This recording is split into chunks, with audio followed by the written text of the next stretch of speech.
नहमदुहु व नुसल्ली अला रसूलिहिल करीम अम्मा बाद फ़ाउज़ु बिल्लाहि मिनश्शैतानिर्रजीम बिस्मिल्लाहिर्रहमानिर्रहीम। कोई अबू बकर उमर हैदर व उस्मा ही बने, मिसल सरकार दो आलम तो कोई क्या होगा। नबी अलैहिस्सलातु वस्सलाम से ख़ुद को कंपेयर करके खान साहब कह रहे हैं कि अल्लाह मुझे भी मुश्किल वक्त से गुज़ार रहा है, मेरी तैयारी करवा रहा है।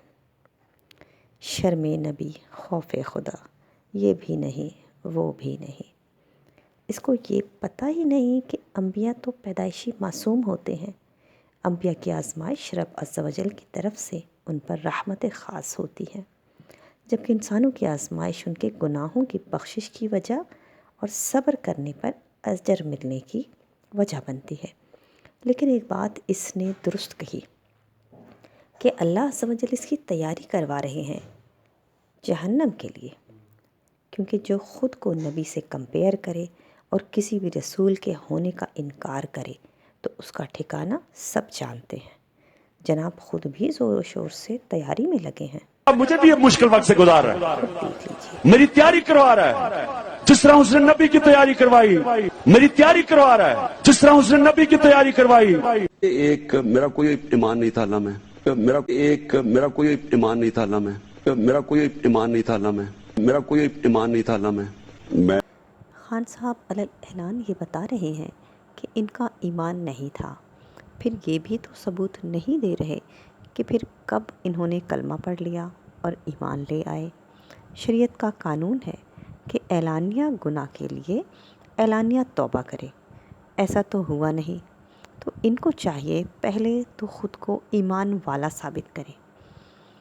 और चूँकि हमारा प्यारा मुल्क इस्लामी जमहूरिया पाकिस्तान है और इसके अहम दफ़ात दस्तूर के आइन अहम यही है कि पाकिस्तान का सदर ममलिकत और वज़ीर आज़म मुसलमान होना ज़रूरी है, तो क्या हल्फ उठाने से पहले खान साहब ने कलमा तैयबा पढ़कर मुल्क वालों को यकीन दिलाया कि वो ईमान ले आए, या फिर आवाम को इसी तरह बेवकूफ़ बनाते रहे।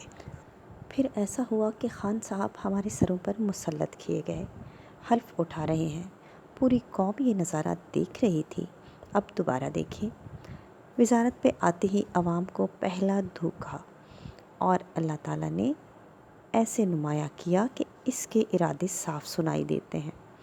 ख़ातमुन नबीयीन ज़बान से अदा ही नहीं कर पा रहे, वैसे भी जब तक दिल की गवाही ना हो ज़बान साथ नहीं देती। ख़ातमुन नबीयीन नहीं बोल पा रहे, दोबारा पढ़ाए जाने के बावजूद अल्फाज जो इनके मुंह से निकले हैं वो हैं ख़ातमुन नबियुलीन। अस्तग़फ़ार।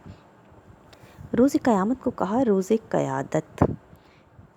इस क़यादत लफ्ज़ के भूत ने तो इन्हें ऐसा गुमराह किया, और क़यादत का भूत इतना सर चढ़ कर बोला कि ख़ुद को नबी की तरह समझकर हर तकरीर में खुले आम गुस्ताखी करता रहा, और कुरान पाक और सुन्नत की क्या पैरवी करता कि उम्र भर इनसे दूर रहा। अब बुशराबाजी की 2-4 दिन के पढ़ाने से कितना इल्म आ जाता कि बुनियाद ही लफ्ज़ क़यादत पर रखी गई थी। नबूवत हज़रत मोहम्मद रसूलुल्लाह सल्लल्लाहु अलैहि वसल्लम बहैसियत ख़ातिमुन नबिय्यीन, बहैसियत ख़ातिमुन नबियुलीन, रोज़े क़यामत और कुरान पाक और सुन्नत की